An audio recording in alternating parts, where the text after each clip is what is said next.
สวัสดีครับพี่น้องทุกท่านนะครับเนาะครับพ่อกันอีกแล้วนะครับเนาะนะผมในคืนวันเสาร์นะพี่น้องผมกะว่ามันกะดึกนี้แล้วนะครับเนาะพี่น้องนะครับผมครับแกเนื่องจากว่ามื้อนี้นะครับเนาะก็เอ่อก็คือนะครับผมครับตอนนี้ก็เอ่อขอแสดงความเสียใจเนาะกับน้องสาวกัลยาบุญพานะผมที่ได้สูญเสียนะครับเนาะที่ได้สูญเสียพ่อนะครับผมพ่อผมเป็นที่รักของเพิ่นนะครับแต่ว่าตะล่องนะผมเนาะก็ได้จากไปอย่างสงบนะครับผมนะครับเนาะพี่น้องนะครับผมสำหรับพ่อของนางสาวกัลยาบุญพานะครับเนาะป่วยนะครับผมเพิ่นก็เสียนะครับเนาะเสียชีวิตลงนะครับผมจะได้คือขอแสดงความเสียใจกับนางสาวกัลยาบุญพานะครับผมเนาะนะครับผมนี่ก็กำหนดการเลยผมไปป่านะครับเนาะก็คือวันเสาร์ที่7นะครับเนาะนะครับผมวันเสาร์ที่7เอ่อวันเสาร์ที่7มีนาคม2569นะครับผมที่เป็นในสูญเสียพ่อนะครับเนาะสำหรับน้องสาวกัลยาบุญพานะครับผมครับเป็นนี่ก็ขอแสดงความเสียใจอย่างสุดซึ้งนะครับผมครับพี่น้องทุกคนเนาะ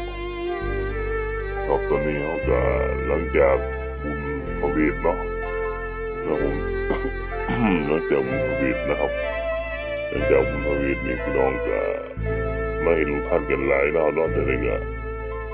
ขอขอบคุณเพื่อนพี่น้องทุกคนเนาะถึงผมจะได้ไปร่วมบุญน้ำเพิ่นนะครับผมแต่ว่าผมไม่ได้กินลงท่านนะครับผมเนาะผมไม่ได้กินของลงท่านนะครับนี่คือ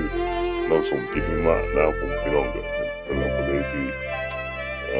ที่ลงท่านน่าจะขอให้ในหลายเด้อนะครับผมนะครับเนาะเราก็ที่ลงท่านนะครับผมอันนี้ก็ในหลายนะครับผมนะครับเนาะแต่เราเวลาก็ผ่านมาแล้วนะครับผมแต่ว่ามื้อนี้เป็นของบ้านคนประโดน้ำนะครับเป็นของบ้าน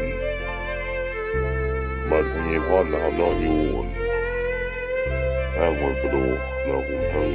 นะครับผมเนาะนะครับผมสำหรับเวทนะครับผมพี่น้องทุกคนเนาะนะครับสำหรับ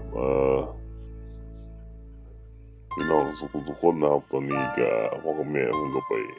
เอาศพนะผมไปเผาศพตะล่องนั่นนะครับที่เป็นได้จากไปนะครับเนาะครับเป็นได้ก็ขอแสดงความเสียใจกับนางสาวกัลยาบุญพานำมาแล้วกันนะครับเนาะนะครับที่ในสูญเสียตะล่องหรือว่าคุณพ่อไปนะครับเนาะสำหรับนางสาวกัลยาบุญพานะผมก็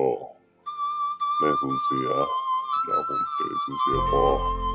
นะเป็นในขอแสดงความเสียใจนำมาแล้วกันนะครับเนาะครับเอาไว้พอกันนะครับเนาะในมื้อวันจันทร์นะครับผมในมื้อวันจันทร์นะครับในคลิปนี้ขอฝากไว้พี่น้องไว้เท่านี้ก่อนนะครับเนาะเอาไว้พอในคลิปหน้าผมสำหรับคลิปนี้สวัสดีครับ